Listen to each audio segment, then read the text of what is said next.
Magandang gabi sa inyong lahat, mga minamahal naming tagapakinig. Ito na naman ang inyong lingkod, handang maghatid ng isang kwentong gigising sa inyong natutulog na damdamin at susubok sa tibay ng inyong puso. Sabi nila, ang isang sugat ay tanda ng kahinaan. Pero paano kung ang isang sugat ay hindi lamang para magdulot ng sakit, kundi para magsimula ng isang laban? Isang laban na hindi para sa paghihiganti, kundi para sa katarungan. Samahan ninyo kaming tuklasin ang kwento ni Isla sa Batas Isla, ang mataas na paaralan ng Playa del Sol. Mula sa labas, para itong isang postcard.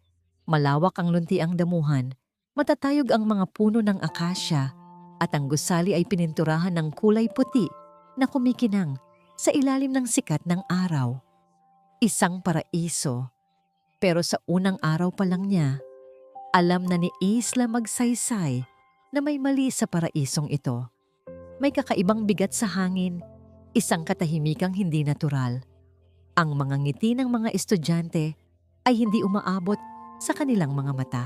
Lahat sila ay gumagalaw na may pag-iingat na parang may isang haring hindi nakikita na nagmamatyag sa bawat kilos nila. At hindi nagtagal, nakilala niya ang hari. Nangyari ito sa pasilyo, sa oras ng pananghalian. Dala-dala ni Isla ang kanyang mga libro. Hinahanap ang daan patungo sa library nang biglang isang pares ng mamahaling leather shoes ang humarang sa kanyang daraanan. Hindi niya na kailangang mag-angat ng tingin.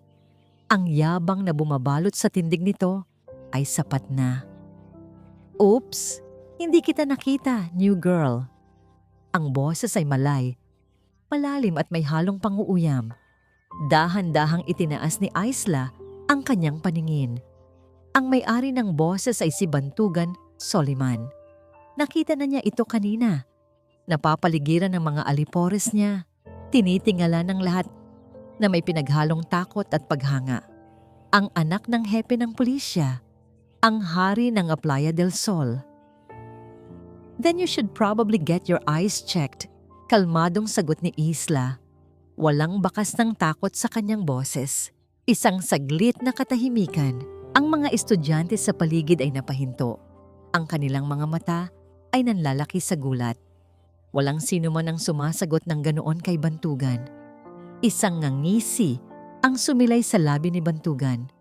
Pero hindi ito umabot sa kanyang mga mata. Matapang ka. Akma nang lalampasan siya ni Isla nang bigla nitong iunat ang kanyang paa. Hindi nakaiwas si Isla. Sumubsob siya sa sahig. Ang mga libro niya ay kumalat. Ang mga pahina ay tumiklop. Ang tawanan ay umalingaw-ngaw sa buong pasilyo. Isang tunog na malupit at walang awa. Hindi takot ang unang pumasok sa isip ni Isla, kundi inis. Inis sa predictable na pang-aapi. Sa kahinaan ng mga taong kailangang manakit ng iba para maramdamang makapangyarihan sila. Dahan-dahan siyang nagsimulang pulutin ang kanyang mga gamit, hindi pinapansin ang mga nakatingin. Ano, new girl? Iiyak ka na ba? Tanong ni Bantugan. Ang boses ay mas malakas na ngayon, naghahanap ng atensyon. Tumayo si Isla, pinagpagan ng kanyang palda. Tiningnan niya si Bantugan ng diretso sa mga mata. Hindi ako umiiyak para sa mga duwag. Ang nangiti sa mukha ni Bantugan ay biglang naglaho. Ang kanyang mga mata ay nagdilim. Ang yabang ay napalitan ng purong galit. Ang pagtanggi ni Isla na matakot sa kanya ay isang insultong hindi niya matatatanggap. Gumawa siya ng isang kilos na hindi inaasahan ng lahat. Sa harap ng daan-daang estudyante, sa maliwanag na pasilyo ng Playa del Sol, itinaas ni Bantugan Soliman ang kanyang tuhod at buong lakas na sinipa si Isla sa mukha.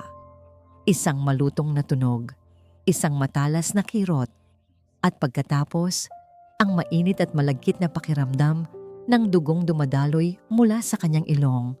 Napaatras si Isla, napahawak sa kanyang mukha. Ang tawanan ay namatay. Napalitan ito ng mga pigil na hininga at mga bulungan ng pagkabigla. Nakatayo si Bantugan, hinihingal ng bahagya. Ang kanyang dibdib ay umaangat at bumababa. Sa kanyang mga mata, mayroong isang ligaw na kasiyahan. Ito ang inaasahan niya. Ang takot, ang sakit, ang pagpapasakop. Pero hindi yon ang ibinigay sa kanya ni Ayla. Dahan-dahan, ibinaba ni Isla ang kanyang kamay. Ang likod nito ay may bahid na ng kanyang sariling dugo. Sa halip na umiyak o sumigaw, tiningnan niya ang dugo na para bang isa lamang itong dumi. Pagkatapos, itinuon niya ang kanyang mga mata na ngayon ay kasing lamig ng yelo, pabalik kay Bantugan. Hindi siya gumanti. Hindi siya nagsalita. Kalmado niyang kinuha ang kanyang panyo mula sa bulsa. Dahan-dahan niyang pinunasan ang dugo sa kanyang labi. Pagkatapos ay itinupi niya ito ng maayos at ibinalik sa kanyang bulsa. Tumayo siya ng tuwid.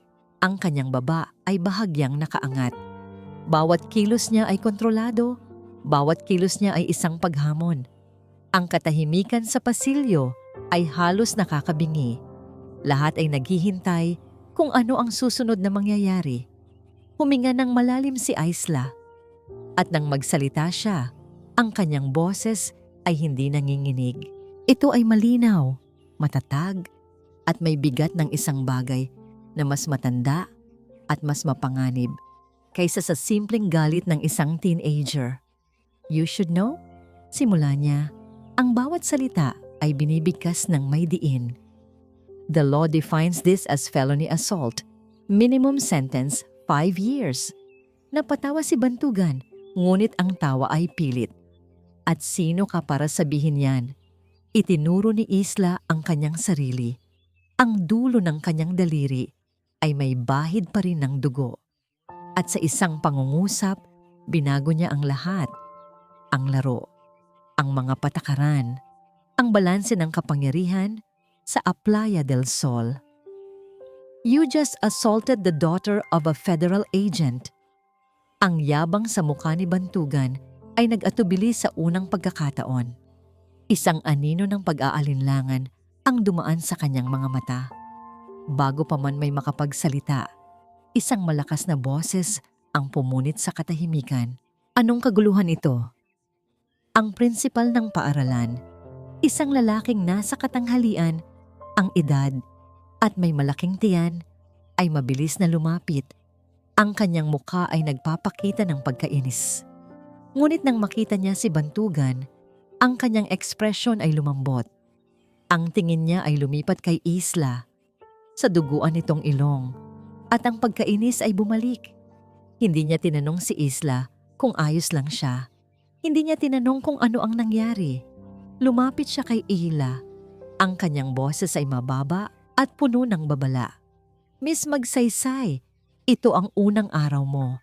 Huwag kang gagawa ng eksena. This is a simple misunderstanding. Tiningnan ni Ila ang prinsipal. Pagkatapos ay tumingin siya sa likod nito. Nakatayo roon si Bantugan Soliman, ang hari ng Playa del Sol, at sa mga labi nito ay may isang nangising nagbabadya ng tagumpay. Doon, sa sandaling iyon, naunawaan ni Isla. Ang kalaban niya ay hindi lang isang mapang-aping estudyante. Ang kalaban niya ay ang buong kaharian. Walang luhang pumatak mula sa mga mata ni Isla habang ginagamot ng school nurse ang kanyang ilong. Bawat hapdi ng bulak na may alkohol ay tinatanggap niya ng walang reklamo. Ang sakit sa kanyang mukha ay walang-wala kumpara sa nag-aalab na galit sa loob ng kanyang dibdib. Isang galit na malamig at nakapokus. Pagkalabas niya ng klinik, naghihintay na sa labas ang kanyang ina. Si Kanlungan Magsaysay. Hindi ito mukhang isang ina na nag-aalala. Mukha siyang isang ahente na sinusuri ang isang crime scene. Ang kanyang mga mata, nakaparehong-kapareho ng kay Isla, ay matalas habang tinitingnan ang pamamaga sa mukha ng kanyang anak. Report! Maikli niyang sabi. Ang boses ay kalmado pero may bakal na bigat. Habang naglalakad sila palabas ng paaralan, inilahad ni Isla ang lahat. Bawat detalye, bawat salita, bawat tingin. Nakikinig si Kanlungan nang hindi sumasabat. Ang kanyang mukha ay isang blangkong maskara. Tanging ang pag-igting ng kanyang panga ang nagpapakita ng kanyang nararamdaman. Nang matapos si Isla, tumangulang ang kanyang ina. Naiintindihan ko. Umuwi ka na. Ako na ang bahala rito. May tiwala si Isla sa kanyang ina. Si Kanlungan Magsaysay ay hindi isang ordinaryong ahente. Isa siyang legend sa bureau, kilala sa kanyang talino at determinasyon. Pero nang makita ni Isla ang pagtalikod ng kanyang ina at ang pagmartsa nito pabalik sa opisina ng prinsipal, hindi niya maiwasang makaramdam ng bahagyang kaba. Alam niyang nagsimula na ang laban. Kinaumagahan, opisyal na nagsimula ang kanilang opensiba. Sa tulong ng isang lokal na abogado na kaibigan ng pamilya, nagsampa sila ng formal na reklamo sa lokal na presinto. Ang presintong pinamumunuan mismo ng ama ni Bantugan, si Hepe Gahom Soliman. Ang presinto ay maliit at mukhang luma, ngunit malinis. Sinalubong sila ni Hepe Soliman sa kanyang opisina. Isa siyang malaking tao. Ang kanyang uniforme ay tila sasabog sa kanyang malapad na katawan. Ngumiti siya. Isang ngiting hindi umabot sa kanyang mga mata. Agent Magsaysay, isang karangalan, sabi niya. Ang boses ay nagkukunwaring magalang. Nakarating na sa akin ang insidente. Mga bata talaga minsan ay nagkakainitan. Hepe Soliman, diretsong sagot ni Kanlungan. Hindi tinatanggap ang inaalok na upuan. Hindi ito simpleng initan. Ito ay physical assault. At narito kami para formal na maghain ng reklamo. Ang ngiti ni Hepe Soliman ay bahagyang kumupas. Siyempre, gagawin namin ang lahat ayon sa proseso. Pero sa mga sumunod na araw, napatunayan ni na Isla at Kanlungan na ang proseso sa bayan ng Silangan ay may sariling batas. Ang unang senyales ay ang mga saksi. 15 estudyante ang nasa listahan nila. Isa-isa silang tinawag para magbigay ng salaysay. Ang resulta, lahat sila ay biglang nagkaroon ng amnesia. Masyadong mabilis ang pangyayari, hindi ko nakita. Sabi ng isa, nakatungo ako, may tinitingnan sa phone ko. Sabi ng isa pa, akala ko nagbibiruan lang sila. Sabi ng pangatlo, lahat sila ay nagsisinungaling. Nakikita ito ni Isla sa panginginig ng kanilang mga kamay, sa pag-iwas nila ng tingin. Nakikita niya ang takot sa kanilang mga mata. Isang takot na mas malakas pa sa kanilang konsensya. Ang pangalawang senyales ay ang CCTV. May 4 na kamera sa pasilyong iyon. Pero nang hilingin ng abogado nila ang kopya ng footage, sinabi ng paaralan na nagkaroon daw ng unexpected system glitch sa eksaktong oras ng insidente. Lahat ng 4 na kamera ay sabay-sabay na nag-offline.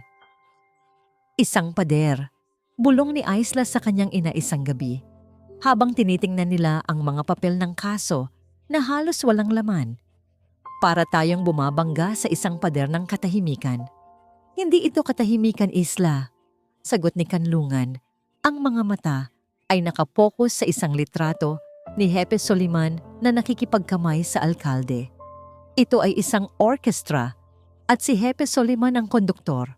Ang pinakamasakit na dagok ay dumating sa anyo ng lokal na pahayagan. Sa front page, isang artikulo ang lumabas na may headline, Bagong estudyante, gumagawa ng gulo sa Playa del Sol? Ang artikulo ay puno ng mga paninira. May mga anonymous sources na nagsasabing si Isla raw ay may attitude problem. Mayroon daw siyang history of aggression sa dati niyang paaralan. Isang kasinungalingan na madaling gawin dahil selyado ang mga records niya bilang anak ng isang federal agent. Ipininta siya bilang isang aroganteng tagalabas na hindi marunong makisama. Samantala, si Bantugan ay inilarawan bilang isang model student at natural leader na biktima ng isang misunderstanding. Nang gabing iyon, hindi napigilan ni Isla ang kanyang frustrasyon. Paano nila ito nagagawa, Ma? Paano nila nababaluktot ang lahat? Sigaw niya, ibinabato ang dyaryo sa sahig. Nasa atin ang katotohanan. Bakit parang tayo pa ang dehado? Nilapitan siya ni Kanlungan at hinawakan ang kanyang mga balikat. Tiningnan niya ang kanyang anak ng diretso sa mga mata. Dahil hindi ito laban ng katotohanan, laban sa kasinungalingan, Isla. Mula sa simula pa lang, alam na natin yan. Huminga siya ng malalim.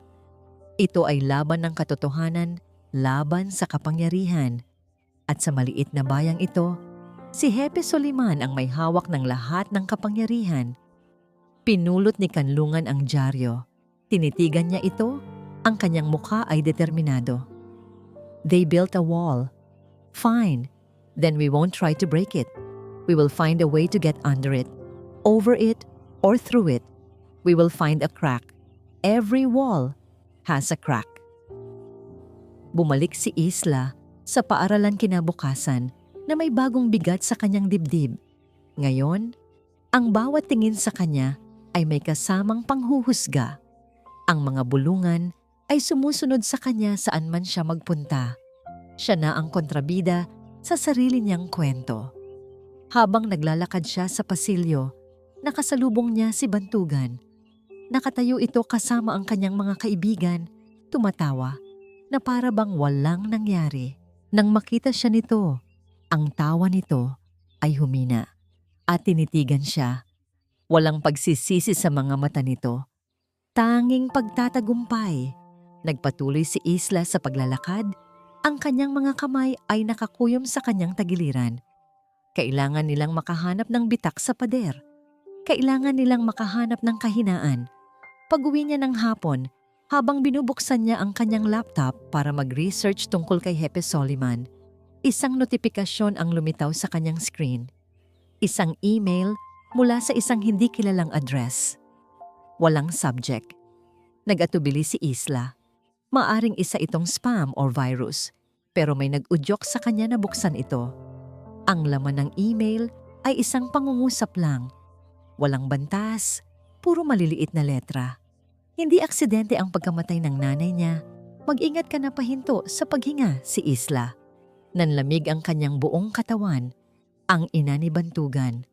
Alam niya mula sa mga usap-usapan na namatay ito sa isang car accident. Maraming taon na ang nakalipas. Isang trahedya, sabi ng lahat. Isang closed case. Pero ang mensaheng ito ay hindi isang simpleng chismis. Ito ay isang babala. At sa kaibuturan ng kanyang puso, alam ni Isla na hindi na lamang sila naghahanap ng bitak sa pader. Kasi simula pa lang nilang maghukay ng isang libingan. Ang kwarto ni Bantugan Soliman ay isang santuwaryo ng katahimikan, isang malaking espasyo na may iisang bintanang salamin na sumasakop sa buong pader, kung saan tanaw ang bayang tila pag-aari niya. Pero ngayong gabi, ang ulan sa labas ay tila isang salamin ng kaguluhan sa loob niya. Nakatayo siya sa harap ng bintana, pinapanood ang pagpatak ng ulan sa salamin. Sa refleksyon, nakikita niya ang isang estranghero. Isang binatang may perpektong buhok, mamahaling damit, at isang ekspresyon na pinaghalong galit at pagkalito. Ito ba talaga siya? Ang hari ng Playa del Sol? O isa lang prinsipe na nakakulong sa isang toring gawa sa kasinungalingan? Mula nang mangyari ang insidente kay Isla Magsaysay, may nagbago sa kanya. Noong una, naramdaman niya ang kilig ng kapangyarihan.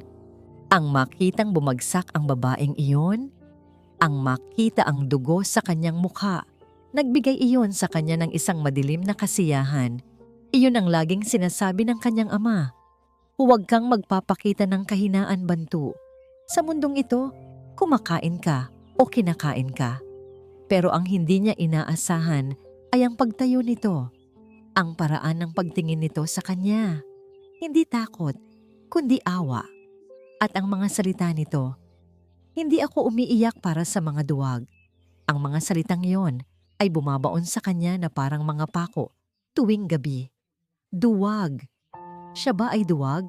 Napatingin siya sa isang maliit na silver frame sa kanyang bedside table, ang larawan ng kanyang ina.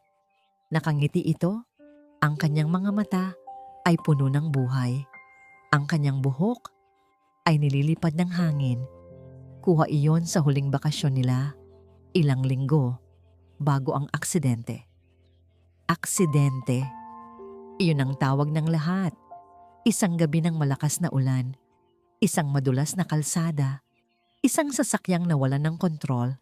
Pero sa tuwing maaalala niya iyon, ang naaalala niya ay ang sigawan ng kanyang mga magulang bago ito umalis ng bahay. Ang takot sa mga mata ng kanyang ina. Pinihit niya ang kanyang ulo patungo sa pinto ng kanyang kwarto nang marinig niya ang mabibigat na yabag ng kanyang ama. Bumukas ang pinto nang walang katok. "Hanggang ngayon gising ka pa?" tanong ni Hepe Gahom Soliman. Ang boses ay magaspang. May dala siyang isang baso ng alak. "Iniisip mo pa rin ba yung babaeng yon?" Hindi sumagot si Bantugan. Lumapit ang kanyang ama at tumayo sa tabi niya. Nakatingin din sa labas. "Magaling ang ginawa ko, hindi ba? Isang tawag lang sa dyaryo. Ilang pakiusap sa mga saksi. Ganyan gumalaw, anak. Kapangyarihan. Gamitin mo yan." "Hindi niya ako tinakutan," biglang sabi ni Bantugan. Ang boses ay halos isang bulong. Kumunot ang noo ng kanyang ama. "Ano?" "Si Isla.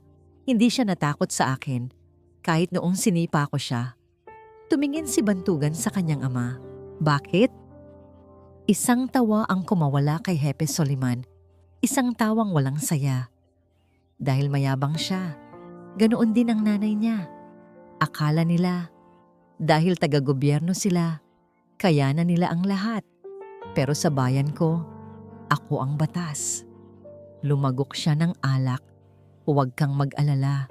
Matututo rin siyang matakot. Gaya ng pagkatakot ni mama sa'yo." Ang salitang yon ay tila isang sampal. Ang hangin sa silid ay biglang bumigat. Ibinaba ni Hepe Soliman ang kanyang baso ng may kalabog. "Anong sinabi mo?" Anggil niya. Ang kanyang mga mata ay nanlilisik. Napaatras si Bantugan. Napagtanto ang kanyang pagkakamali. "Wala. Huwag na huwag mong babanggitin ang nanay mo ng ganyan." Sigaw ng kanyang ama. Dinuduro siya. "Wala kang alam sa mga sakripisyo ko para sa pamilyang ito. Ang nanay mo, mahina siya, emosyonal. Kung naging katulad ka niya, matagal ka nang kinain ng buhay." Ang bawat salita ay isang latigo. Ang sakit ay mas matindi pa kaysa sa anumang pisikal na pananakit. Nasanay na si Bantugan sa galit ng kanyang ama. Pero ang pagyurak nito sa alaala ng kanyang ina ay isang bagay na hindi niya matanggap. "Mahina?" ulit ni Bantugan. Ang boses ay nanginginig sa pinipigilang galit. Siya ang nag-iisang tao sa bahay na ito na hindi natatakot sa'yo. Bago pa man makasagot ang kanyang ama, tumalikod si Bantugan at kinuha ang susi ng kanyang kotse. "Saan ka pupunta?" "Lalabas." Mabilis niyang sagot. Nagmamadaling lumabas ng kwarto, pababa ng hagdan, at palabas sa malakas na ulan. Hindi niya alam kung saan siya pupunta. Nagmaneho lang siya ng walang direksyon. Ang mga ilaw ng kalsada ay lumalabo dahil sa kanyang mga luhang, hindi niya namalayang tumutulo na pala. Ipinark niya ang kotse sa isang madilim na bahagi ng bayan malapit sa library. Doon, sa ilalim ng isang poste ng ilaw, nakita niya si Isla magsaysay. Naglalakad mag-isa, may hawak na payong. Kahit sa dilim, kitang-kita niya ang determinasyon sa kanyang paglakad. Walang bakas ng pagiging biktima. Pinanood niya ito mula sa malayo. Isang kakaibang damdamin ang namumuo sa kanyang dibdib.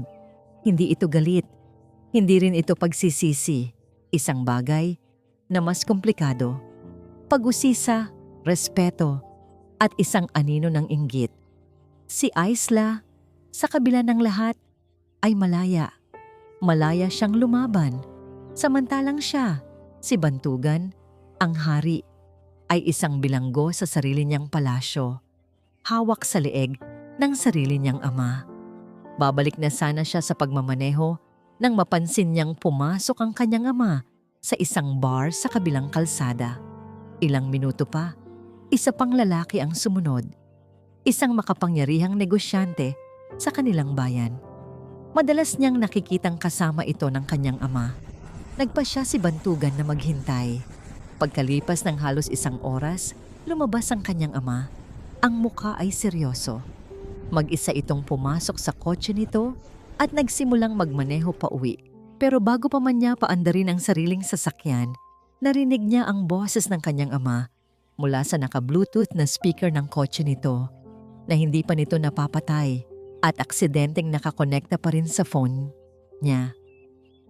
"Oo, alam ko," sabi ni Hepe Soliman sa kausap nito sa telepono. Ang boses nito ay mababa at puno ng pagbabanta. Nagsisimula na silang maghalungkat, pero huwag kang mag-alala. Kontrolado ko ang lahat. Isang saglit na katahimikan. "Sinabi ko nang ibaon na ang kasong yan. Huwag mo nang buhayin pa." Isang malakas na kalabog ang naririnig ni Bantugan. Ang tunog ng kamao ng kanyang ama na humahampas sa manibela. Pagkatapos, ang koneksyon ay naputol. Nanigas si Bantugan sa kanyang upuan. Ang ulan ay patuloy na humahampas sa windshield, pero hindi na niya ito naririnig. Ang tanging naririnig niya ay ang paulit-ulit na salita sa kanyang isipan. "Ibaon na ang kasong yan. Huwag mo nang buhayin pa." Anong kaso? Anong inililibing ng kanyang ama? Ang anino ng pagdududa na matagal nang natutulog sa kanyang isipan ay nagsimulang gumising. At sa unang pagkakataon, natakot si Bantugan Soliman. Hindi sa kanyang ama. Natakot siya sa mga lihim na itinago nito. Ang email na walang pangalan at ang mga salitang narinig ni Bantugan, dalawang magkaibang piraso ng puzzle na tila bumubuo sa iisang nakakatakot na larawan. Para kay Isla, ang mga ito ay hindi na basta-basta coincidence. Sila ang bitak sa pader na matagal na nilang hinahanap. Kinagabihan, sa kanilang maliit na rented house na napapalibutan ng mga kahon na hindi pa nabubuksan, ipinakita ni Isla sa kanyang ina ang misteryosong email. Binasa ito ni Kanlungan ng 3 beses. Ang kanyang mukha ay hindi mabasa. "Maaaring pain lang ito, Isla," sabi ni Kanlungan. Ang kanyang boses ay nag-iingat. "Isang paraan para iligaw tayo, para mag-aksaya tayo ng oras sa isang bagay na walang kaugnayan sa kaso mo."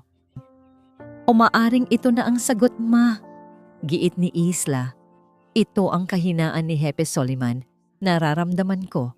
Tiningnan niya ang kanyang ina. "Palagi mong sinasabi, trust your gut." Ito ang sinasabi ng gut ko. Tinitigan ni Kanlungan ang kanyang anak. Nakita niya sa mga mata nito ang parehong apoy na nagtulak sa kanya na maging ahente. Ang gutom para sa katotohanan, gaano man ito kapait. Huminga siya ng malalim. "Sige, titingnan natin. Pero kailangan nating mag-ingat. Pumapasok tayo sa teritoryo ng ahas." Ang unang hakbang ay ang pagkuha ng opisyal na police report ng aksidente. Dahil sa posisyon ni Kanlungan, nagawa niyang humiling ng kopya mula sa regional headquarters para maiwasan ang presinto ni Hepe Soliman. Pagkalipas ng 2 araw, isang selyadong envelope ang dumating sa kanila. Sa ilalim ng liwanag ng isang lampra sa kanilang kusina, pinag-aralan nilang mag-ina ang bawat pahina. Ang report ay simple at direkta. Si Althea Soliman, edad 38, ay namatay dahil sa severe head trauma matapos bumangga ang kanyang sasakyan sa isang puno sa kahabaan ng National Highway. Gabi, malakas ang ulan. Ang sanhi ng pagkamatay, aksidente. Ang kaso, sarado na. Masyadong malinis. Sabi ni Isla, kumukunot ang noo. Walang skid marks na nakalista. Walang testimonya mula sa unang rumesponde. Parang minadali. Tama ka. Sang-ayon ni Kanlungan, ang kanyang daliri ay nakaturo sa isang bahagi ng report. At tingnan mo ito, ang autopsy ay ginawa ng isang local examiner, isang Dr. Alvaro na nagretiro at lumipat ng bansa 1 buwan matapos ang insidente. Maginhawa. Ang pinakakahina-hinala sa lahat ay ang isang pahinang tila nawawala. Mayroong nakasulat na Attachment A, Supplemental Witness Testimony, ngunit walang kalakip na dokumento. Mayroong testigong nakakita, pero tinanggal nila ang kanyang salaysay. Sabi ni Isla, ang kanyang puso ay nagsimulang tumibok ng mas mabilis. Kinabukasan, ginamit ni Kanlungan ang kanyang mga koneksyon sa bureau, isang mahabang tawag sa telepono, at ilang pabor na siningil sa isang matandang kasamahan sa National Archives. Kailangan ko ng access sa lahat ng non-digitized records ng Bayan ng Silangan mula 10 taon na ang nakalipas, lalo na ang mga police blotters at municipal employee records. Hindi ito madali. Ngunit pagkalipas ng ilang araw ng paghihintay, nakatanggap sila ng go signal. Nag-drive sila papunta sa isang luma at maalikabok na bodega sa labas ng bayan kung saan nakatambak ang mga lumang dokumento ng gobyerno. Ang amoy ng papel na nabubulok at alikabok ay nanunuot sa ilong. Sinalubong sila ng isang matandang archivist, isang lalaking payat na may makapal na salamin na halatang napilitan lang tulungan sila. Nasa Section C ang mga records ng pulisya. Sabi nito, itinuturo ang isang madilim na pasilyo na puno ng mga nagtataasang estante ng mga kahon. Bahala na kayo dyan. Sa loob ng maraming oras, naghalungkat sina Isla at Kanlungan. Ang kanilang mga daliri ay naging itim dahil sa alikabok at lumang tinta. Bawat kahon ay isang libingan ng mga nakalimutang kwento. Hanggang sa wakas, sa ilalim ng isang tumpok ng mga lumang traffic violation, nakita ito ni Isla. Isang lumang logbook. Ang police blotter mula sa taon kung kailan namatay si Althea Soliman. Dahan-dahan nilang binuklat ang mga marurupok na pahina. At naroon nga, isang entry na isinulat ng kamay na may petsang kasabay ng aksidente. Received call vehicular accident, National Highway, possible hit and run. Witness on site, name Nestor Jimenez, claimed a black SUV was seen speeding away from the scene. Ang pangalan, Nestor Jimenez. Ito ang pangalan na nawawala sa opisyal na report. Sino siya? Tanong ni Isla. Mabilis na kinuha ni Kanlungan ang isa pang kahon, ang mga records ng mga empleyado ng munisipyo. Pagkalipas ng ilang minuto ng paghahanap, nakita niya ito. Si Nestor Jimenez ay isang street sweeper, isang simpleng manggagawa na nagtatrabaho sa gabi. Ngunit may isa pang detalye na nagpatindig ng kanilang mga balahibo. Ayon sa record, si Nestor Jimenez ay nag-early retirement at umalis sa bayan ng Silangan 1 linggo lang matapos ang aksidente. Walang forwarding address, naglaho na parang bula. He was silenced, bulong ni Kanlungan. Binayaran o tinakot para manahimik. Habang ibinabalik nila ang mga kahon, isang pamilyar na boses ang narinig ni Isla mula sa kabilang pasilyo. Kailangan ko lang ng ilang libro tungkol sa kasaysayan ng probinsya. Si Bantugan Soliman. Nagkatinginan sina Isla at Kanlungan. Mabilis at tahimik silang nagtago sa likod ng isang mataas na estante. Nakita nila si Bantugan na kausap ang archivist. Mukha itong pagod at balisa. Hindi ito ang mayabang na hari ng paaralan. Mukha itong isang binatang naliligaw. Sige, doon sa Section D, sabi ng archivist, tila naiinis. Nang makaalis na ang archivist, naiwan si Bantugan na mag-isa. Sa halip na pumunta sa Section D, dahan-dahan itong naglakad papunta sa kanilang direksyon, sa Section C, kung saan nakalagay ang mga records ng pulisya. Huminto ito sa harap mismo ng estanteng pinagkuhanan nila ng logbook. Kitang-kita ni Isla Ang pagkalito at desperasyon sa mukha nito habang tinitingnan ang daan-daang kahon, hindi alam kung saan magsisimula. Tumayo ito roon ng ilang minuto bago napabuntong hininga sa pagkatalo at dahan-dahang tumalikod. Nang sandaling iyon, nagtama ang kanilang mga mata. Isang segundo lang, isang iglap. Pero sapat na yon. Nakita ni Isla sa mga mata ni Bantugan ang parehong tanong na nasa isip niya. Nakita niya ang parehong pagdududa. Hindi sila nagsalita. Mabilis na tumalikod si Bantugan at naglakad paalis.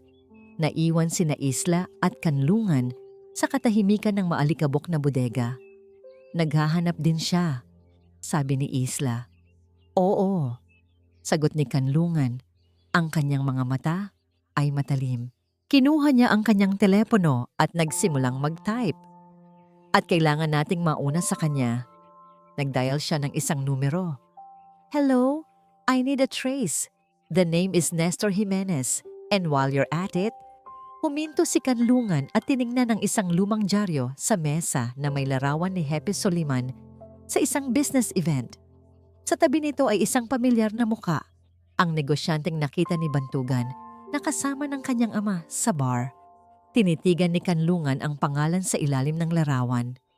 Run a full background check on a man named Marcos Trinidad. I want to know everything about him, especially his connection to Hepe Gahom Soliman 10 years ago. Habang ibinababa ni Kanlungan ang telepono, ikinuyom niya ang kanyang palad. Sa loob nito, isang maliit na susi na nahulog mula sa bulsa ni Bantugan nung nagkatitigan sila. Isang susi sa isang maliit na locker. Isla, sabi ni Kanlungan. Ang kanyang boses ay seryoso. Hindi ito simpleng cover-up. Mas malaki pa rito ang nakataya. 3 araw na ang lumipas mula nang magkatagpo sina Ila at Bantugan sa maalikabok na bodega. Ang panahong yon ay napuno ng katahimikan, pero ang kanilang mga isip ay nagtatrabaho ng mabilis. Nalaman na ni Kanlungan ang tungkol sa susi at ang locker, ngunit nagpasya silang bigyan ng espasyo si Bantugan. Gusto nilang siya mismo ang pumili ng panig, pero si Isla ay hindi makatiis. Ang nakita niyang pighati sa mga mata ni Bantugan ay hindi karapat-dapat sa isang hari. Ito ay sakit, at alam ni Isla na ang tunay na katarungan ay nangangailangan ng buong katotohanan. Hinatid niya ang kanyang ina sa opisina at dumiretso siya sa Playa del Sol. Hinarap niya si Bantugan sa parking lot kung saan ito nakaupo sa hood ng kanyang sasakyan, nag-iisa at nagmumuni-muni. Gahom Soliman, panimula ni Isla, gamit ang buong pangalan ng kanyang ama. Nagulat si Bantugan. Hindi siya tumayo. Tiningnan niya lang si Isla. Ang kanyang mga mata ay walang buhay. Anong kailangan mo? Wala ka na bang nagawa sa buhay mo kundi sundan ako? Kasalukuyan akong naghahalongkat ng kasinungalingan ng tatay mo. Kalmadong sagot ni Isla. Lumapit siya. Inilabas ang isang folder mula sa kanyang bag. Isang kopya ng blotter entry tungkol kay Nestor Jimenez, ang nawawalang testigo. Inabot niya ito kay Bantugan. Basahin mo. Nag-aalangan itong kinuha ni Bantugan. Habang binabasa niya ang logbook entry, ang kulay sa kanyang mukha ay nawala. Ang kanyang kamay ay nanginginig. Hit and run, bulong niya. Sabi ni Papa, aksidente lang. Nawalan ng kontrol si Mama dahil sa ulan. Malamang totoo ang ulan, sagot ni Isla. Ang boses ay malumanay. Pero may nakakita ng isang itim na SUV na tumakas. At isang simpleng street sweeper, si Nestor Jimenez, ay biglang naglaho 1 linggo matapos ang aksidente. Tiningnan siya ni Bantugan. Ang kanyang mga mata ay puno ng galit na ngayon ay nakatuon na sa kanya. Bakit mo ito ginagawa? Gusto mo lang akong pabagsakin, hindi ba? Para maghiganti. Oo, gusto kitang makita na mabayaran ang ginawa mo, pag-amin ni Isla. Pero ang nakita ko sa bodega ay hindi galit ng isang hari, Bantugan.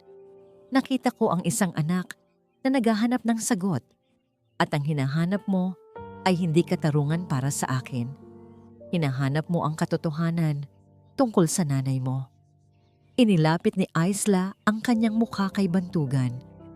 Ang tatay mo ang naglibing sa kasong ito. Tinanggal niya ang pangalan ni Nestor Gimenez. Wala ka sa akin, Bantugan. Ang laban na ito ay hindi na tungkol sa akin at sayo. Tungkol ito sa dugo mo, sa memorya ng nanay mo, at sa kasinungalingan ng tatay mo na ginamit niya para panatilihin ang kanyang kapangyarihan. Iniwan ni Isla si Bantugan na nakaupo roon, nakatingin sa folder. Pag-uwi ni Bantugan, ang bahay ng Soliman ay tahimik. Si Hepe Soliman ay nasa kanyang opisina sa City Hall. Ang katahimikan ay nagbigay daan kay Bantugan na makagalaw. Dumiretso siya sa opisina ng kanyang ama. Hindi siya naghahanap ng mga dokumento sa kaso. Naghahanap siya ng mga bagay na personal. Alam niyang ang kanyang ama ay isang taong may obsession sa pagkontrol. At ang kanyang mga sikreto ay hindi niya ipagkakatiwala sa kahit kaninong storage room. Sa likod ng isang bookshelf, sa likuran ng mga lumang legal volumes, nahanap ni Bantugan ang kanyang hinahanap. Isang maliit na safe na naka-embed sa pader.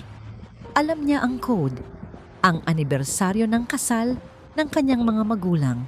Pinihit niya ang dial. Ang bawat click ay tila bumasag sa katahimikan. Bumukas ang pinto. Sa loob, isang baril, ilang bundle ng pera, at isang lumang kahon ng metal. Ito ang hinanap ni Bantugan. Kinuha niya ang kahon. Pagkaupo niya sa sahig, binuksan niya ang kahon.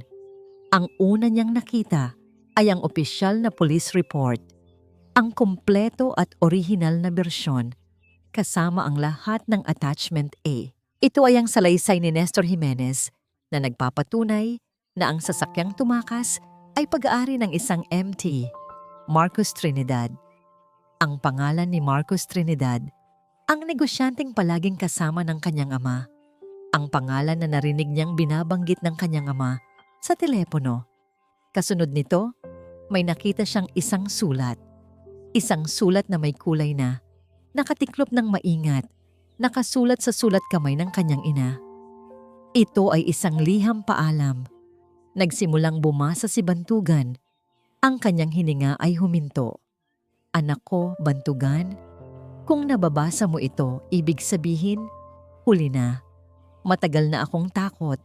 Hindi sa ulan o sa kalsada, kundi sa mga taong kaalyado ng iyong ama. Alam kong alam niya ang tungkol sa mga illegal deals ni Marcos Trinidad. At alam kong nagbabanta si Trinidad na isisi sa akin ang lahat para maprotektahan ang kanyang sarili. Pupunta ako ngayong gabi para harapin sila.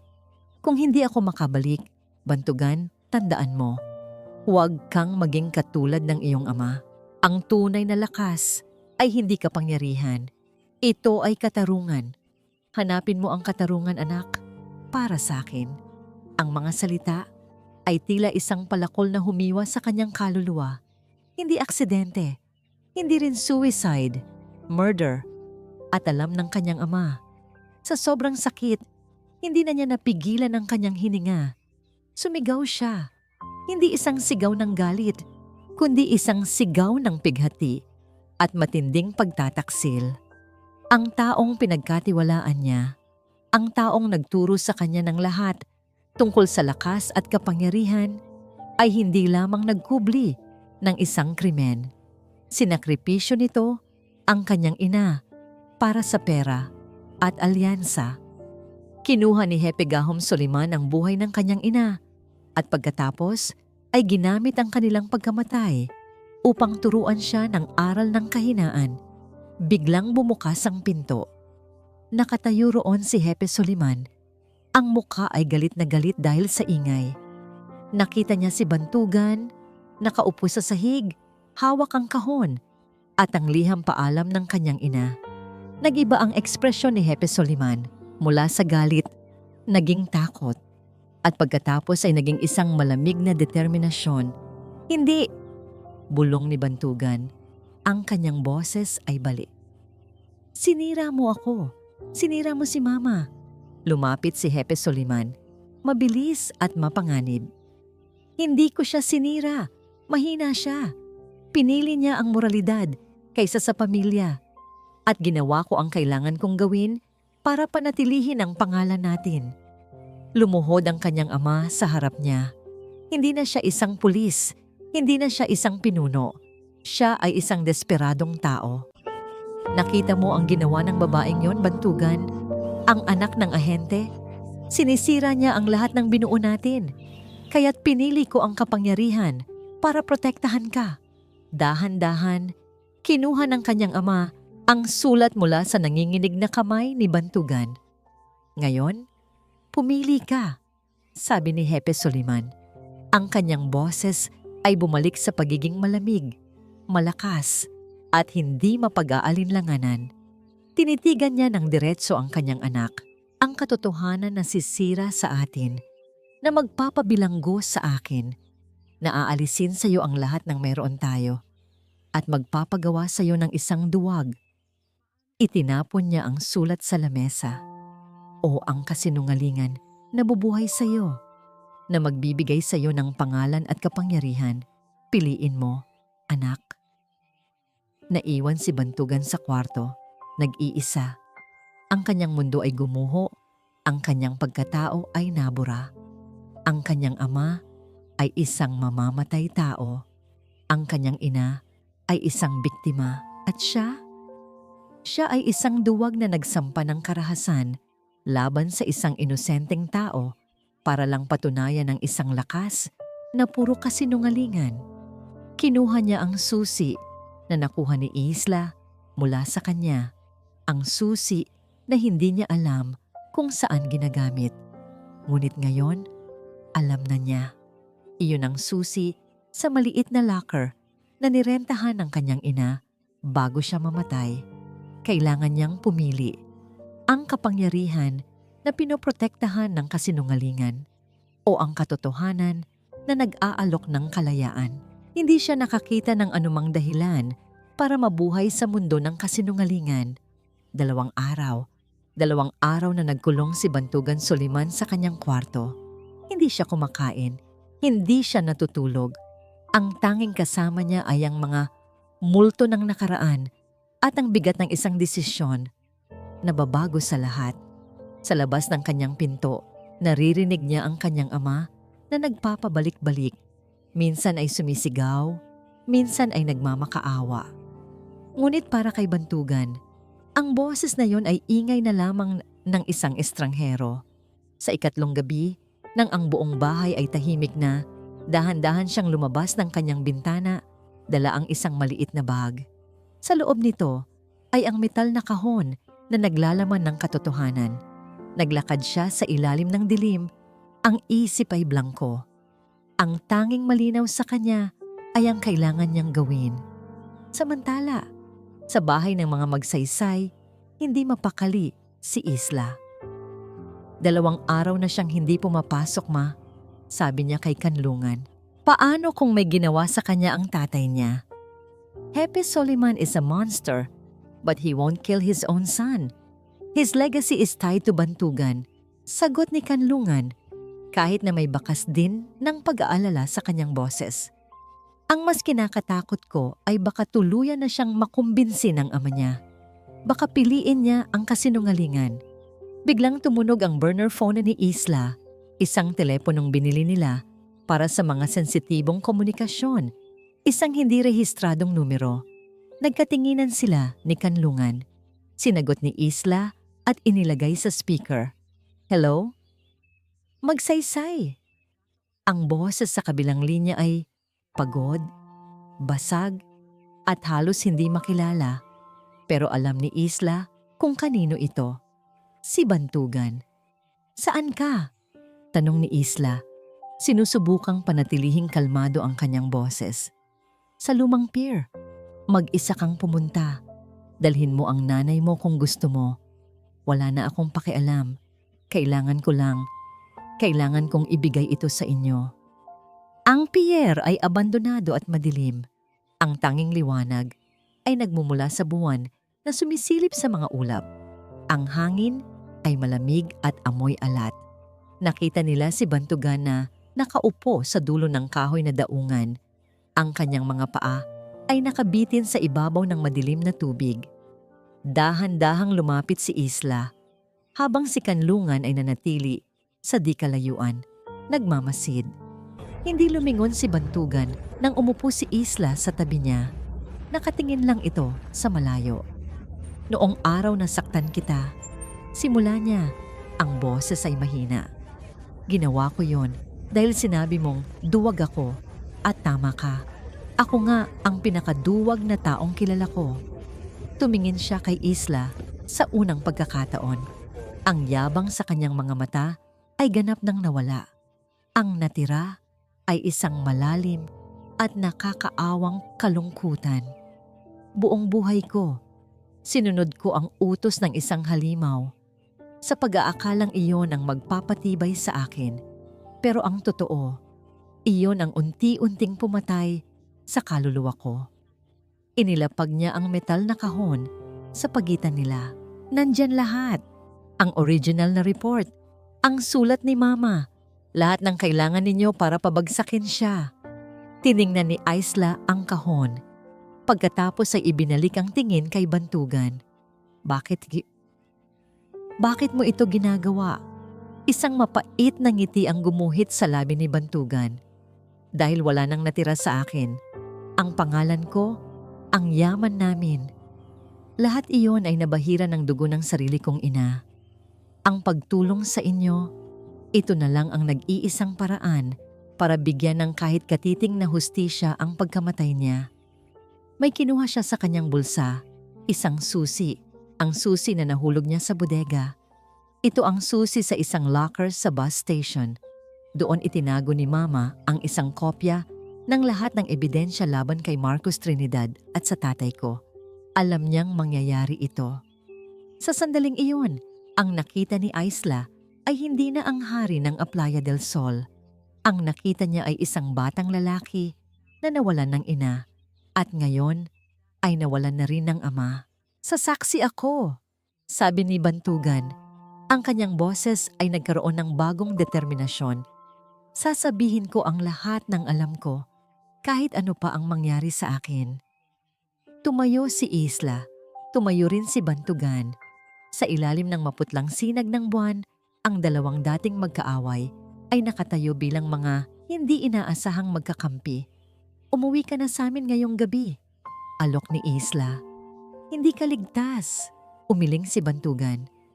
Hindi, may kailangan pa akong gawin. Magtatago ako. Huwag kayong mag-alala. Hindi niya ako mahahanap. Ibinigay niya ang kahon kay Isla. Ingatan ninyo yan. Tumalikod na si Bantugan at nagsimulang maglakad paalis, papunta sa dilim. Bantugan, tawag ni Isla. Huminto ito, ngunit hindi lumingon. Salamat, sabi ni Isla. Hindi sumagot si Bantugan.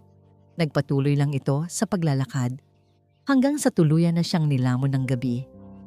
Dinala ni Isla ang kahon kay Kanlungan. Binuksan nila ito.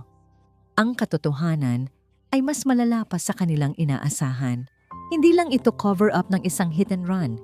Ito ay isang malawak na network ng korupsyon na kinasasangkutan ni Jepe Soliman, Marcos Trinidad, at ilang matataas na opisyal sa probinsya. Ang pagkamatay ni Althea Soliman ay hindi lang para patahimikin siya. Ito ay isang babala sa sino mang susubok na kalabanin sila. May alas na tayo, sabi ni Kanlungan. Ang kanyang mga mata ay nag-aapoy. Ito na ang magpapabagsak sa kanilang lahat. Inilagay niya ang lahat ng ebidensya sa isang secure bag. Tatawag na ako sa headquarters. Panahon na para tapusin ito. Ngunit huli na sila. Pag-uwi nila sa kanilang bahay, nagulat sila nang makitang nakabukas ang pinto. Sa loob, nagkalat ang kanilang mga gamit. Ang buong bahay ay hinalughog. At sa kanilang sala, naghihintay ang ilang pulis na tapat kay Jepe Soliman. Isla magsaysay? Tanong ng isang opisyal. Ang kanyang boses ay malamig. Inaaresto ka namin. mayroon kaming search warrant. Para saan? Galit na tanong ni Kanlungan. Ngumisi ang opisyal. Mula sa ilalim ng sofa, naglabas siya ng isang maliit na plastic bag na may lamang puting pulbos. For possession of illegal drugs. Napatulala si Isla, isang bitag, isang desperadong galaw mula sa isang halimaw na nasusukol na. Habang pinoposasan siya, ang kanyang mga mata ay napako sa TV sa sulok. Isang breaking news ang lumabas. Ang mukha ni Hepe Gahom Soliman ay nasa screen. Ang kanyang ekspresyon ay puno ng pekeng kalungkutan. Isang malungkot na araw para sa bayan ng Silangan, sabi niya sa mga reporter. Ang anak ng respetadong ahente ng FBI ay nasangkot sa droga. Ito ay isang patunay na ang krimen ay walang pinipiling pamilya. Naintindihan ni Isla. Ito ang ganti ni Hepe Soliman. Hindi lang niya ito gustong patahimikin. Gusto niyang sirain ang pangalan niya, ang pangalan ng kanyang ina, at lahat ng kanilang pinaghirapan. Habang inilalabas siya ng bahay, ang mga flash ng kamera mula sa mga reporter na naghihintay sa labas ay sumilaw sa kanyang mga mata. Sa gitna ng kaguluhan, nakita niya ang mukha ng kanyang ina. Hindi takot, hindi galit, kundi isang nakakatakot na kalmado. Ang kalmadong yon ang nagsabi kay Isla na hindi pa tapos ang laban. Nagsisimula pa lang ang tunay na digmaan. Ang selda ay malamig, masikip, at amoy kalawang at desperasyon. Para kay Isla magsaysay na lumaki sa mundo ng batas at kaayusan, ang pagkakakulong ay isang bangungot na naging totoo. Ang mga rehas na bakal ay isang malupit na simbolo ng kung paano ang sistema na dapat magpoprotekta sa kanya ay siya ngayong ginagamit para durugin siya. Sa labas, ang mundo ay mas malupit pa. Si Hepe Gahom Soliman ay naglunsad ng isang buong opensiba sa media. Ang kwento ay perpekto. Ang problemadong anak ng isang makapangyarihang federal agent, isang bad influence na nagdala ng gulo sa kanilang tahimik na bayan. Ang kwento ng pambubugbog ay ganap nang nawala. Napalitan ito ng isang mas malaki at mas maruming iskandalo. Si Kanlungan magsaysay ay nakaranas ng sarili niyang impyerno. Isinailalim siya sa internal investigation ng FBI, isang standard na proseso para sa mga ahenteng may kapamilyang nasasangkot sa krimen. Ngunit alam niyang ito ay kagagawan din ni Hepe Soliman na gumamit ng kanyang mga koneksyon sa politika para idiin siya. Opisyal siyang sinuspinde, inalisan ng badge at baril. Ang babaeng dating kinatatakutan ng mga kriminal ay ngayon tinitingnan ng kanyang mga kasamahan na may pagdududa at awa. Mula sa isang respetadong ahente, naging isa na lang siyang ina ng isang drug suspect. Nag-post ng piyansa si Kanlungan para kay Isla. Ngunit ang pinsala ay nagawa na. Paglabas ni Isla, ang mundo ay iba na. Ang mga tingin ng mga tao sa bayan ng Silangan ay hindi na lang tsismis. Puno na ito ng panghuhusga at galit. Bawat sulok ay may mga diaryong naglalaman ng kanyang mukha, nakayuko at nakaposas. Isang gabi, sa gitna ng kanilang pagkatalo, nakatanggap sila ng tawag mula sa isang payphone, si Bantugan. Ang boses niya ay puno ng pagkataranta at pagsisisi. "Kasalanan ko to," sabi niya.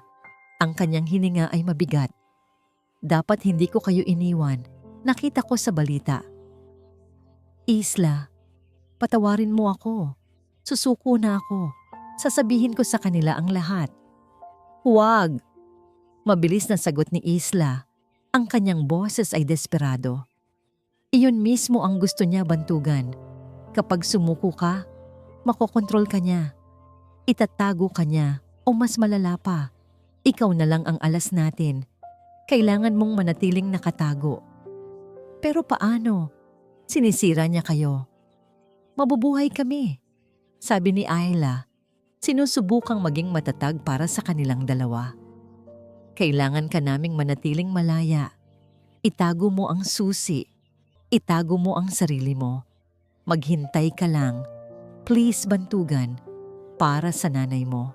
Isang mahabang katahimikan ang sumunod sa kabilang linya bago ang isang basag na sagot. Pagkatapos ay naputol na ang tawag.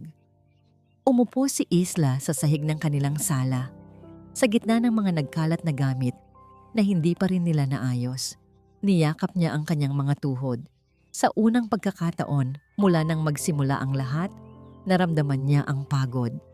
Ang bigat ng pagiging malakas, ang sakit ng pakikipaglaban sa isang digmaang tila hindi nila kayang mapanalunan. Lumapit si Kanlungan at umupo sa tabi niya. Hindi siya nagsalita. Hinawakan lang niya ang kamay ng kanyang anak. Sa katahimikan, naramdaman ni Isla ang lahat ng nawala sa kanila. Ang kanilang reputasyon, ang kanilang kapayapaan, ang kanilang tiwala sa sistema. "Natalo na ba tayo, Ma?" tanong ni Isla. Ang kanyang boses ay halos hindi marinig. Tumingin si Kanlungan sa kawalan. Ang kanyang mga mata ay blangko. Sa digmaan, Isla, may mga laban kang matatalo. Ang mahalaga ay kung sino ang mananalo sa huli. Ngunit sa pagkakataong ito, kahit ang kanyang boses ay may bahid ng pagdududa, ang mga sumunod na araw ay isang pagsubok sa kanilang katatagan. Ang kanilang abogado ay pesimista. Ang ebidensya ay itinanim. "Alam natin yan," sabi nito. "Pero salita ninyo laban sa salita ng buong puwersa ng pulisya, mahihirapan tayong manalo." Ang lahat ng kanilang ebidensya, ang metal na kahon, ang sulat, ang testimonya ni Bantugan, ay walang silbi kung sila mismo ay nakakakulong o nawalan na ng kredibilidad. Si Hepe Soliman ay naglaro ng isang napakatalinong laro. Inatake niya hindi ang ebidensya, kundi ang mensahero. Isang gabi, habang nakaupo si Isla sa kanyang kwarto at tinitingnan ang mga legal na dokumento, naramdaman niya ang bigat ng kawalan ng pag-asa. Tiningnan niya ang kanyang sarili sa salamin. Ang nakita niya ay hindi na ang matapang na babaeng handang lumaban. Ang nakita niya ay isang pagod na dalaga na may pasa pa rin sa ilalim ng kanyang mga mata. Isang paalala ng lahat ng kanyang tiniis. Tila nanalo na ang kadiliman. Nagtagumpay na si Hepe Soliman. Ang pader ng katahimikan ay naging isang pader na bakal na dumudurog sa kanila. Habang papalapit na ang paglubog ng araw at tila kasama nitong lulubog ang lahat ng kanilang pag-asa, tumunog ang personal na telepono ni Kanlungan. Isang numero na may area code ng Washington, D.C. Nag-aalangan niya itong sinagot. Magsaysay. Ang boses sa kabilang linya ay kalmado, professional at pamilyar. Ito ay ang kanyang direktang superior sa FBI. Isang taong nire-respeto niya. "Kanlungan," sabi ng lalaki. "I'm sorry it took this long. We had to move carefully." Kumunot ang noo ni Kanlungan. "Sir, did you really think we just let one of our best agents get railroaded by some small-town police chief? We've been monitoring him for months, even before you arrived. Your case just gave us the opening we needed." Napatayo si Kanlungan. Ang kanyang puso ay nagsimulang tumibok ng may panibagong lakas. "We intercepted his calls. We know about the planted evidence. We know about Marcos Trinidad, and we have a team on the ground, ready to move in." Huminga ng malalim ang lalaki sa kabilang linya. "We never abandoned you. The trap is set. It's time to bring him down." Napatingin si Kanlungan kay Isla. Sa mga mata ng kanyang ina, nakita ni Isla ang isang bagay na matagal na niyang hindi nakikita. Ang apoy. Ang apoy ng isang mangangaso na handa ng pumatay. Ang gabi ay madilim pa rin. Ngunit sa unang pagkakataon, sa loob ng mahabang panahon, nakikita na nila ang bukang liwayway. Ang venue ay hindi isang ordinaryong korte. Ito ay isang special administrative hearing na isinagawa ng National Police Commission na bigla ang ipinatawag sa Kapitolyo ng probinsya. Ang dahilan, mga seryosong alegasyon ng W-Conduct at obstruction of justice laban kay Hepe Gahom Soliman. Pumasok si Hepe Soliman sa hearing room na may kumpiyansa. Para sa kanya, isa lang itong formalidad, isang palabas na kailangan niyang gawin para linisin ang kanyang pangalan. Ang kanyang mga tauhan ay nakapaligid sa kanya. Ang kanyang abogado ay nakangiti. Naniniwala siyang kontrolado niya ang lahat. Ang mga magsaysay ay sira na. Ang kanyang anak ay nagtatago na parang isang daga. Sino pa ang lalaban sa kanya? Sa kabilang panig ng silid, nakaupo sina Isla at Kanlungan. Walang takot sa kanilang mga mata. Tanging isang malamig na determinasyon. Hindi na si Kanlungan ang suspendido at kahabag-habag na ahente. Nakasuot siya ng kanyang formal na business suit. Ang kanyang tindig ay nagpapakita ng awtoridad na matagal nang nawala. Nagsimula ang hearing. Ang mga unang testimonya ay pabor lahat kay Hepe Soliman, ang prinsipal ng Aplaya del Sol, mga pulis niya, ilang opisyal ng bayan. Lahat sila ay umawit ng papuri para sa Hepe habang ipinipinta si Isla bilang isang delinkwente. Habang nagsasalita ang prinsipal, bumukas ang mga pinto sa likod ng hearing room. Pumasok ang tatlong lalaking nakasuot ng madilim na suit.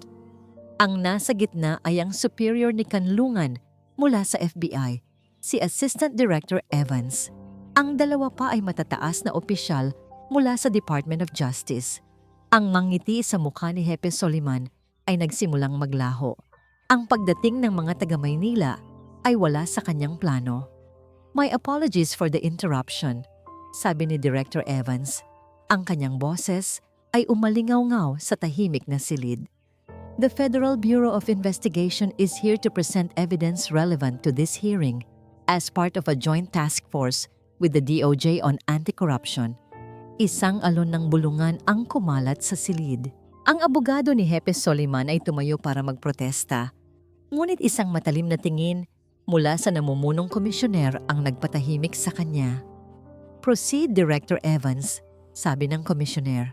Ang unang ebidensya, isang serye ng mga audio recording. Ito ay ang mga tawag sa telepono ni Hepe Soliman sa mga pulis niya, kung saan malinaw na inuutos niya ang pagtatanim ng ebidensya sa bahay ng mga magsaysay. Ang mukha ni Hepe Soliman ay namutla. Nagsimula siyang pagpawisan.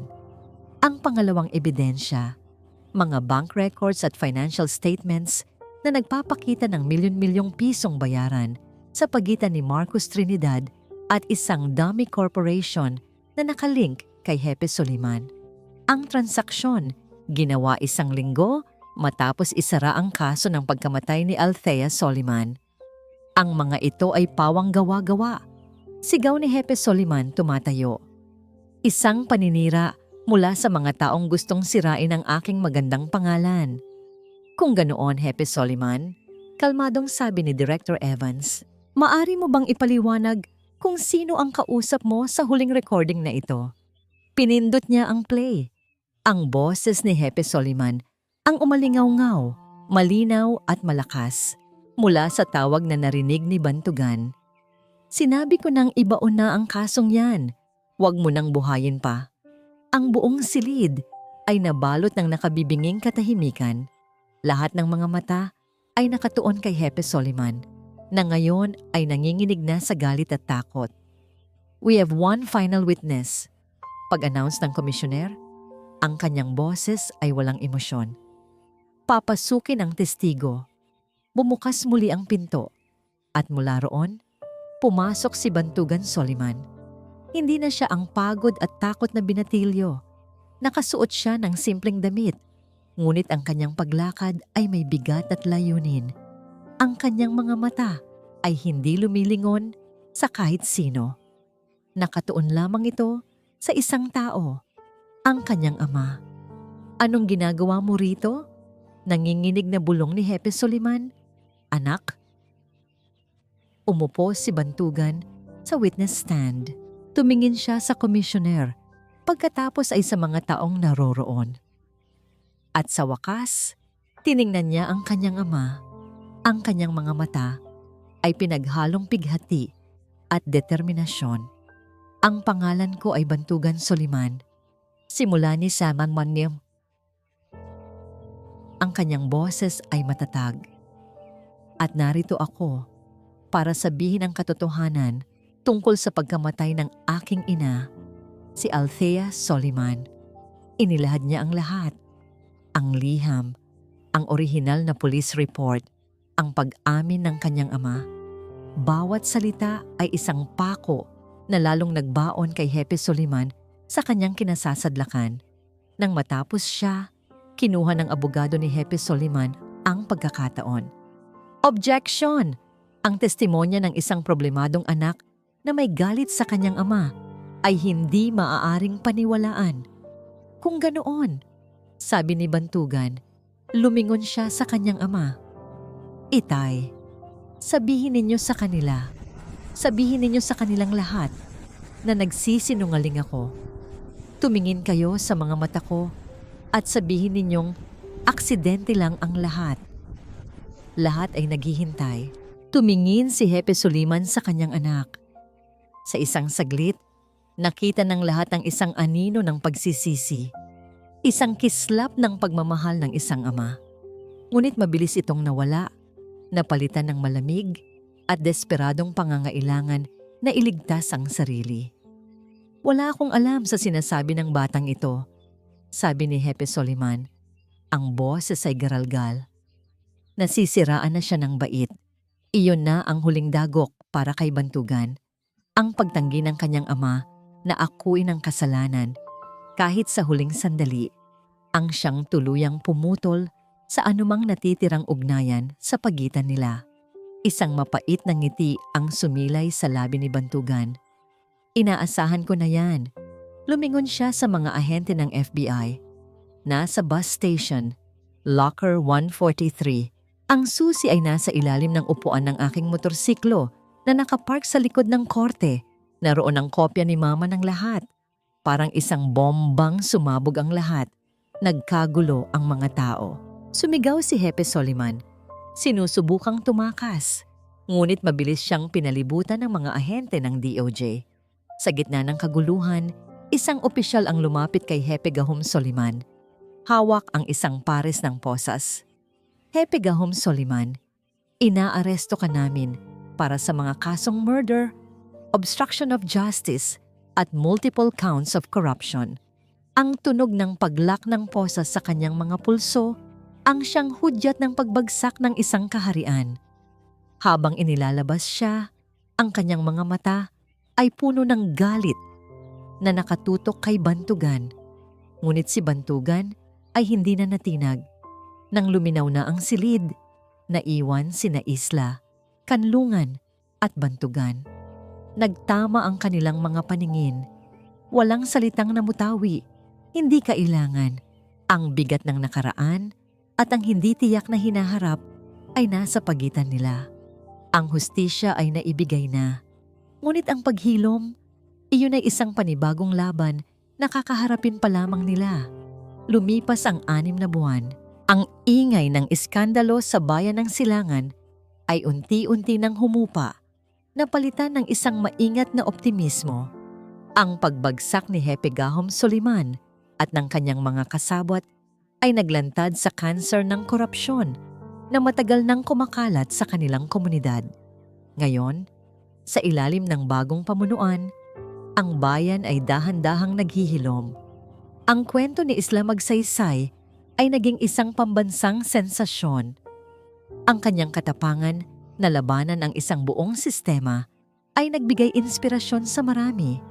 Ang kaso ay nag-udyok sa mga mambabatas na suriin muli ang mga umiiral na batas laban sa bullying at diskriminasyon sa mga paaralan. At isang umaga, sa ilalim ng sikat ng araw sa hardin ng Malacanang, isang bagong batas ang pinirmahan. Republic Act 1189, mas kilala sa tawag na Islas Law o Batas Isla.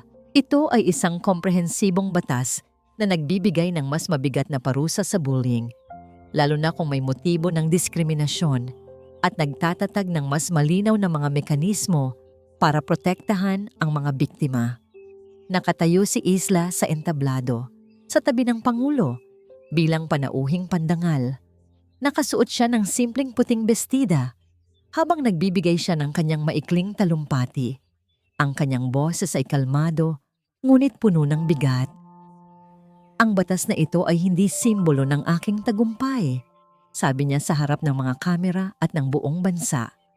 Ito ay isang paalala na ang isang boses, gaano man kaliit, ay may kapangyarihang magsimula ng pagbabago. Isang paalala na ang pananahimik sa harap ng inhustisya ay isang pagpili. Ngayon, binibigyan natin ang bawat estudyante ng lakas na huwag pumili ng katahimikan. Pagkatapos ng seremonya, sa halip na makipagsaya, umalis si Isla at bumalik sa bayan ng Silangan. Sa tulong ng pondo mula sa isang national foundation, itinatag niya ang Stand Up Initiative, isang organisasyon na umiikot sa mga paaralan para magbigay ng seminar tungkol sa anti-bullying at legal rights ng mga estudyante. Si Kanlungan Magsaysay ay na-promote. Inalok siya ng isang mataas na posisyon sa Maynila, ngunit tinanggihan niya ito. Pinili niyang manatili bilang pinuno ng bagong tatag na Regional FBI Office sa probinsya upang masigurong hindi na mauulit ang nangyari. Ang kanilang maliit na rented house ay naging isang tunay na tahanan. Si Bantugan Soliman naman bilang isang minor at dahil sa kanyang kooperasyon ay nakatanggap ng isang magaang na sentensya. Community service. Ang kanyang mana ay na-freeze dahil sa mga kaso ng kanyang ama, kaya't namuhay siya ng simple. Ibinenta niya ang kanyang mamahaling kotse at ngayon ay nagtatrabaho sa isang lokal na bookstore. Isang hapon, habang nag-aayos ng mga libro, nakita niya si Ila na pumasok sa tindahan. Ito ang unang pagkakataon na mag-uusap sila ng pribado mula noong araw ng paglilitis. "Hi," bati ni Ihla. "Hi," sagot ni Bantugan, hindi makatingin ng diretso. "Narinig ko, malapit mo nang matapos ang community service mo. Anong plano mo?" tanong ni Ihla. Nagkibit balikat si Bantugan. "Hindi ko alam. Siguro magsisimula ulit. Sa isang lugar kung saan walang nakakakilala sa akin bilang anak ni Gahom Soliman." "Oh," sabi ni Ayla, "maari kang magsimula ulit dito sa isang lugar kung saan kilala ka bilang si Bantugan Soliman na piniling gawin ang tama." Nag-angat ng tingin si Bantugan. Nagulat. "Ang Stand Up Initiative," patuloy ni Ihala. "Kailangan namin ng mga volunteers, mga taong kayang magbahagi ng kanilang kwento, mga taong naiintindihan kung gaano kadaling maligaw at kung gaano kahirap bumalik." Napatulala si Bantugan. Bakit mo ako tutulungan?" "Dahil hindi ito tulong, Bantugan," sagot ni Isla. "Ito ay pagkilala. Nakita ko ang ginawa mo. Hindi iyon madali. At naniniwala akong ang bawat tao ay may karapatan sa isang pangalawang pagkakataon." Ilang linggo pagkatapos noon, sa isang gym na puno ng mga high school students, magkatabi ng nakatayo sa entablado sina Isla at Bantugan. "Ako si Isla Magsaysay," panimula niya. "At ako ay naging biktima ng bullying." Pagkatapos ay nagsalita si Bantugan. Ang kanyang boses ay bahagyang nanginginig sa simula, ngunit unti-unting lumakas. "Ako si Bantugan Soliman, at ako ay dating isang bully." Ang kwento nila, magkasamang inilahad, ay nagdulot ng katahimikan sa buong gym. Isang kwento ng sakit, pagsisisi, at pag-asa. Matapos ang event, naglakad sila sa dalampasigan ng Playa del Sol. Ang parehong baybayin na dati, sumisimbolo sa isang pekeng paraiso, ngayon ay isang lugar ng kapayapaan. Umupo sila sa buhangin, pinapanood ang paglubog ng araw. "Isla," sabi ni Bantugan, "sa wakas, gusto kong humingi ng tawad, hindi lang sa ginawa ko, kundi sa pagiging duwag ko. Patawad."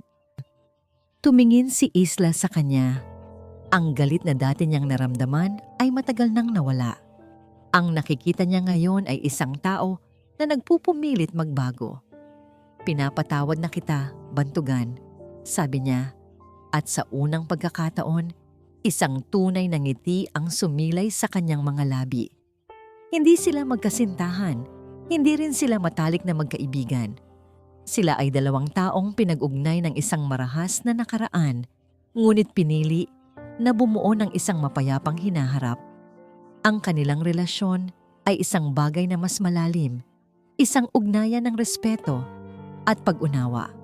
Habang ang araw ay tuluyang lumubog sa abot tanaw, nag-iwan ito ng mga kulay kahel at lila sa kalangitan. Isang pangako ng bagong umaga.